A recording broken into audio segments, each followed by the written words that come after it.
The Angel of the Odd by Edgar Allan Poe, published 1844, read by F. M. Hanna. It was a chilly November afternoon.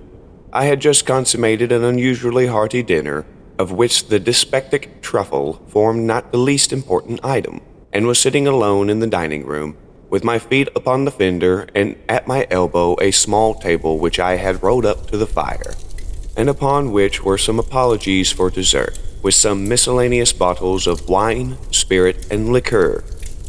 In the morning I had been reading Glover's Leonidas, Wilkie's Epigonad, Lamartine's Pilgrimage, Barlow's Columbiad, Tuckerman's Sicily, and Griswold's Curiosities.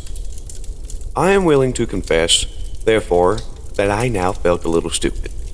I made effort to arouse myself by aid of frequent Lafitte, and, all failing, I betook myself to a stray newspaper in despair. Having carefully perused the column of Houses to Let and the column of Dogs Lost, and then the two columns of Wives and Apprentices Run Away, I attacked with great resolution the editorial matter, and, reading it from beginning to end without understanding a syllable, conceived the possibility of its being Chinese, and so reread it from the end to the beginning, but with no more satisfactory result. I was about throwing away, in disgust, this portfolio of 4 pages, happy work, which not even critics criticize, when I felt my attention somewhat aroused by the paragraph which follows. The avenues to death are numerous and strange. A London paper mentions the decease of a person from a singular cause. He was playing at Puff the Dart, which is played with a long needle inserted in some worsted and blown at a target through a thin tube. He placed the needle at the wrong end of the tube, and drawing his breath strongly to puff the dart forward with force, drew the needle into his throat. It entered his lungs, and in a few days killed him. Upon seeing this, I fell into a great rage, without exactly knowing why. "This thing," I exclaimed, "is a contemptible falsehood, a poor hoax, the lees of the invention of some pitiable penny-a-liner, of some wretched conductor of accidents in cocaine. These fellows, knowing the extravagant gullibility of the age, set their wits to work in the imagination of improbable possibilities, of odd accidents, as they term them, but to a reflecting intellect, like mine," I added in parenthesis, putting my forefinger unconsciously to the side of my nose, "to a contemplative understanding such as I myself possess, it seems evident at once that the marvelous increase of late in these odd accidents is by far the oddest accident of all. For my own part, I intend to believe nothing henceforward that has anything of the singular about it." "Mein Gott, da bin a fool you believes for that," replied one of the most remarkable voices I ever heard.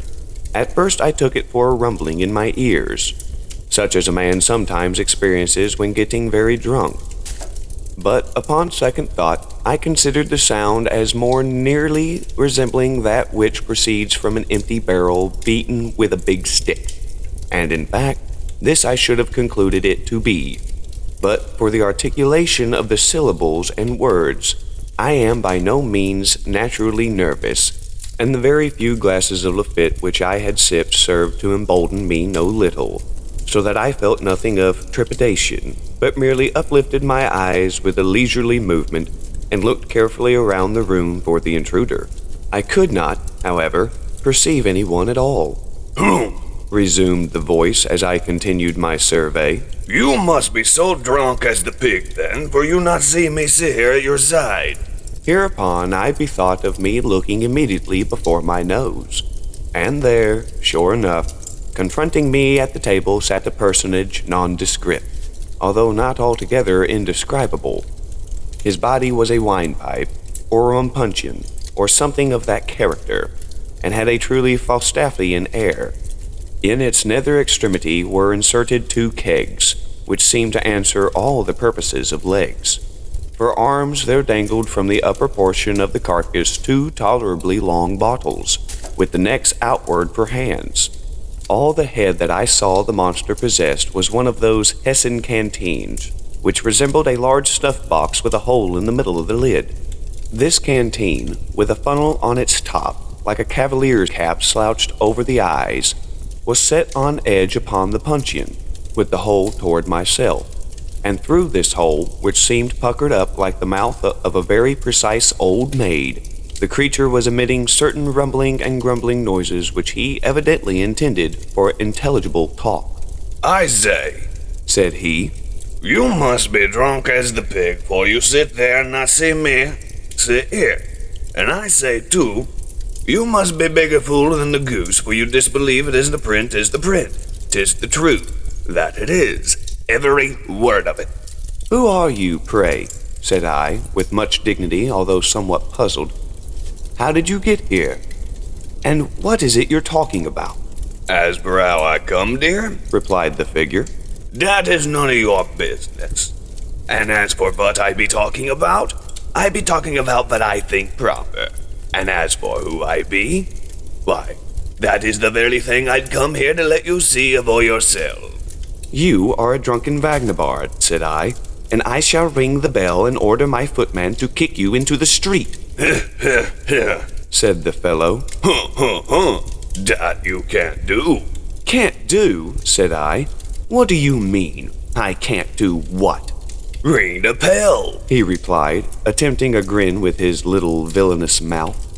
Upon this, I made an effort to get up in order to put my threat into execution, but the ruffian just reached across the table very deliberately and hitting me tap on the forehead with the neck of one of the long bottles, knocked me back into the armchair from which I had half arisen. I was utterly astounded, and, for a moment, was quite at a loss what to do. In the meantime, he continued his talk. "You see," said he, "it is the best for you sit still. And now you shall know who I be. Look at me, see? I am the angel of the odd." "And odd enough, too," I ventured to reply, "but I was always under the impression that an angel had wings." "The wing!" he cried, highly incensed. "But I do with the wing. My God! Do you take me for a chicken?" "No, oh no," I replied, much alarmed. "You are no chicken. Certainly not." "Well, then, sit still and behave yourself, or I'll rap you again mid me visit.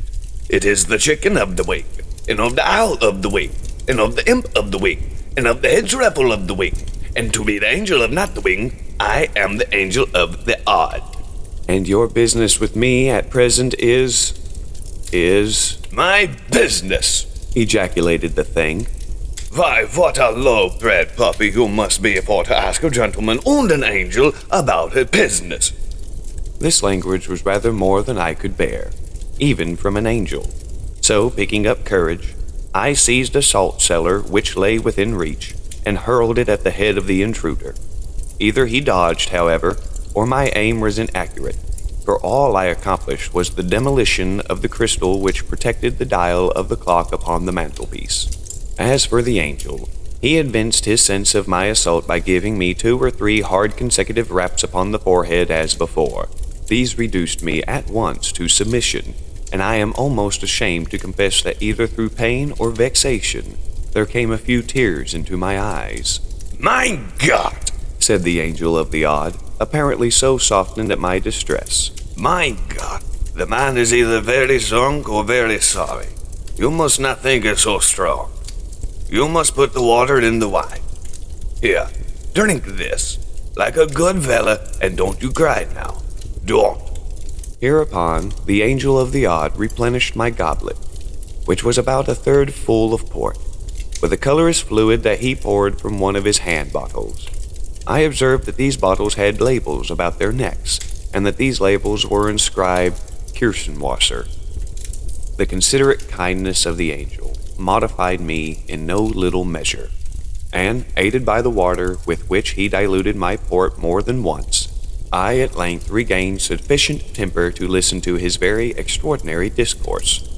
I cannot pretend to recount all that he told me, but I gleaned from what he said that he was the genius who presided over the contempts of mankind. and whose business it was to bring about the odd accidents which are continually astonishing the skeptic. Once or twice upon my venturing to express my total incredulity in respect to his pretensions, he grew very angry indeed, so that at length I considered it the wiser policy to say nothing at all, and to let him have his own way. He talked on, therefore, at great length, while I merely leaned back in my chair with eyes shut, and amused myself of munching raisins and filliping the stems about the room. But by and by, the angel suddenly construed this behavior of mine into contempt. He arose in a terrible passion, slouched his funnel down over his eyes, swore a vast oath, and uttered a threat of some character which I did not precisely comprehend, and finally made me a low bow and departed, wishing me, in the language of the Archbishop in Gil Blas, beaucoup d'un bonheur, et un peu près de bon sang. His departure afforded me relief. The very few glasses of Lafitte that I had spilled had the effect of rendering me drowsy, and I felt inclined to take a nap of some 15 or 20 minutes, as is my custom after dinner. At 6 I had an appointment of consequence, which it was quite indispensable that I should keep. The policy of insurance for my own dwelling house had expired the day before, and some dispute having arisen, it was agreed that, at 6, I should meet the board of directors of the company and settle the terms of a renewal. Glancing upward at the clock on the mantelpiece, for I felt too drowsy to take out my watch, I had the pleasure to find that I still had 25 minutes to spare. It was 5:30.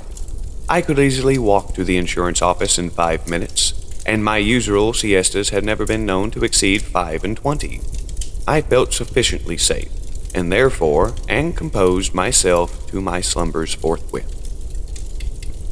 Having completed them to my satisfaction, I again looked towards the timepiece and was half inclined to believe in the possibility of odd accidents when I found that, instead of my ordinary 15 or 20 minutes, I had been dozing only 3, for it still wanted 7:20 of the appointed hour.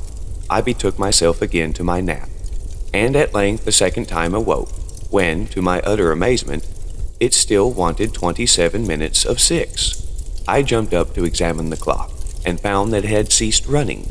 My watch informed me that it was 7:30, and of course, having slept 2 hours, I was too late for my appointment.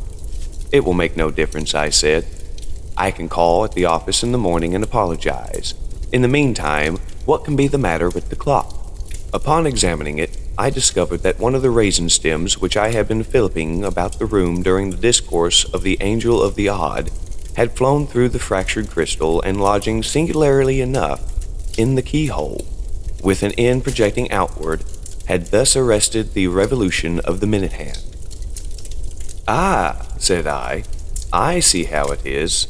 This thing speaks for itself, a natural accident, such as will happen now and then." I gave the matter no further consideration, and at my usual hour retired to bed. Here, having placed a candle upon a reading stand at the bedhead, and having made an attempt to pursue some pages of the Omnipresence of the Deity, I unfortunately fell asleep in less than 20 seconds, leaving the light burning as it was. My dreams were terrifically disturbed by visions of the Angel of the Odd. Methought he stood at the foot of the couch, drew aside the curtains, and in the hollow, detestable tones of a rum puncheon, menaced me with the bitterest vengeance for the contempt with which I had treated him. He concluded a long harangue by taking off his funnel cap, inserting the tube into my gullet, and thus deluging me with an ocean of Kirschenwasser, which he poured in a continuous flood from one of the long-necked bottles that stood him instead of an arm. My agony was at length insufferable, and I awoke just in time to perceive that a rat had run off with the lighted candle from the stand, but not in season to prevent his making his escape with it through the hole. Very soon a strong, suffocating odor assailed my nostrils. The house, I clearly perceived, was on fire. In a few minutes the blaze broke forth with violence, and in an incredible brief period the entire building was wrapped in flames. All egress from my chamber, except through a window, was cut off. The crowd, however, quickly procured and raised a long ladder. By means of this I was descending rapidly, and in apparent safety, when a huge hog, about whose rotund stomach and indeed about whose whole air and physiognomy was something which reminded me of the Angel of Odd. When this hog, I say, which hitherto had been quietly slumbering in the mud, took it suddenly into its head that its left shoulder needed scratching, and could find no more convenient rubbing post than that afforded by the foot of the ladder. In an instant I was precipitated and had the misfortune to fracture my arm. This accident, with the loss of my insurance, and with the more serious loss of my hair, the whole of which had been singed off by the fire, predisposed me to serious impressions, so that finally I made up my mind to take a wife. There was a rich widow disconsolate for the loss of her 7th husband, and to her wounded spirit I offered the balm of my vows. She yielded a reluctant consent to my prayers. I knelt at her feet in gratitude and adoration. She blushed and bowed her luxuriant tresses into close contact with those supplied me. Temporarily, by Grand Jean, I know not how the entanglement took place, but so it was. I arose with a shining pate, wigless, she in disdain and wrath, half buried in alien hair. Thus ended my hopes of the widow by accident which could not have been anticipated, to be sure, but with the natural sequence of events had brought about. Without despairing, however, I undertook the siege of a less implacable heart. The fates were again propitious for a brief period, but again a trivial incident interfered. Meeting my betrothed in an avenue thronged with the elite of the city, I was hastening to greet her with one of my best considered bows, when a small particle of some foreign matter, lodging in the corner of my eye, rendered me, for a moment, completely blind. Before I could recover my sight, the lady of my love had disappeared, irreparably affronted at what she chose to consider my premeditated rudeness in passing her by ungreeted. While I stood bewildered at the suddenness of this accident, which might have happened, nevertheless, to anyone under the sun, and while I still continued incapable of sight, I was accosted by the Angel of the Odd, who proffered me his aid with a civility which I had no reason to expect. He examined my disordered eye with much gentleness and skill, informed me that I had a drop in it, and, whatever a drop was, took it out and afforded me relief. I now considered it high time to die, since fortune had so determined to persecute me, and accordingly made my way to the nearest river. Here, divesting myself of my clothes, for there is no reason why we cannot die as we were born, I threw myself headlong into the current, the sole witness of my fate being a solitary crow that had been seduced into eating off brandy-saturated corn, and so had staggered away from his fellows. No sooner had I entered the water than this bird took it into its head to fly away with the most indispensable portion of my apparel. Postponing, therefore, for the present, my suicidal design, I just slipped my nether extremities into the sleeves of my coat, and betook myself a pursuit of the felon, with all the nimbleness which the case required and its circumstances would admit. But my evil destiny attended me still, as I ran at full speed, with my nose up in the atmosphere, and intent only upon the purloiner of my property. I suddenly perceived that my feet rested no longer upon terra firma. The fact is, I had thrown myself over a precipice, and should inevitably have been dashed to pieces but for my good fortune in grasping the end of a long guide rope which descended from a passing balloon. As soon as I sufficiently recovered my senses to comprehend the terrific predicament in which I stood, or rather hung, I exerted all the power of my lungs to make that predicament known to the aeronaut overhead. But for a long time I exerted myself in vain. Either the fool could not, or the villain would not perceive me. Meantime the machine rapidly soared, while my strength even more rapidly failed. I was soon upon the point of resigning myself to my fate, and dropping quietly into the sea, when my spirits were suddenly revived by hearing a hollow voice from above, which seemed to be lazily humming an opera air. Looking up, I perceived the Angel of the Odd. He was leaning with his arms folded, over the rim of the car, and with a pipe in his mouth, at which he puffed leisurely, seemed to be upon excellent terms with himself and the universe. I was too much exhausted to speak, so I merely regarded him with an imploring air. For several minutes, although he looked me full in the face, he said nothing. At length, removing carefully his meerschaum from the right to the left corner of his mouth, he consented to speak. Who be you? He asked. And what the truffle you be to do there?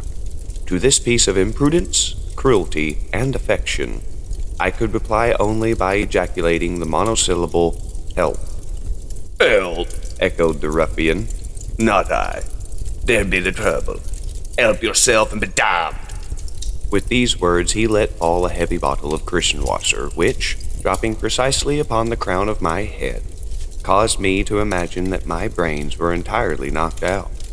Impressed with this idea, I was about to relinquish my hold and give up the ghost with a good grace, when I was arrested by the cry of the angel, who bade me to hold on.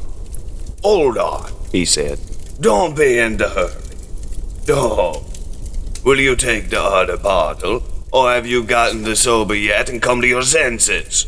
I made haste, hereupon, to nod my head twice, once in the negative, meaning therefore I would not prefer taking the other bottle at present, and once in the affirmative, intending thus to imply that I was sober and had positively come to my senses. By these means I somewhat softened the angel. Won't you believe then? He inquired. At last. You believe then in the possibility of the odd? I nodded again my head in assent. Won't you believe in me, the angel of the odd? I nodded again. Will you acknowledge that you be the blind, drunk, and the fool? I nodded once more. Put your right hand into your left hand breeches pocket. 10, in token of your submission, on the angel of the odd. This thing, for very obvious reasons, I found quite impossible to do. In the first place, my left arm had been broken in my fall from the ladder, and therefore, had I let go my hold with the right hand, I must have let go altogether. In the second place, I could have no breeches until I came across the crow. I was, therefore, obliged, much to my regret, to shake my head in the negative, intending thus to give the angel to understand that I found it inconvenient, just at that moment, to comply with his very reasonable demand. No sooner, however, had I ceased shaking my head than, "Go to the travel then!" roared the angel of the odd. In pronouncing these words, he drew a sharp knife across the guide rope by which I was suspended, and as we then happened to be precisely over my own house, which, during my pre-originations, had been handsomely rebuilt, it so occurred that I tumbled headlong down the ample chimney and lit upon the dining-room hearth. Upon coming to my senses, for the fall had very thoroughly stunned me, I found it 4 o'clock in the morning. I lay outstretched where I had fallen from the balloon. My head groveled in the ashes of the extinguished fire, while my feet reposed upon the wreck of a small table, overthrown, and amid the fragments of a miscellaneous dessert, intermingled with a newspaper, some broken glass and shattered bottles, and an empty jug of the Cindium Kirschenwasser, thus revenged himself, the angel of the odd.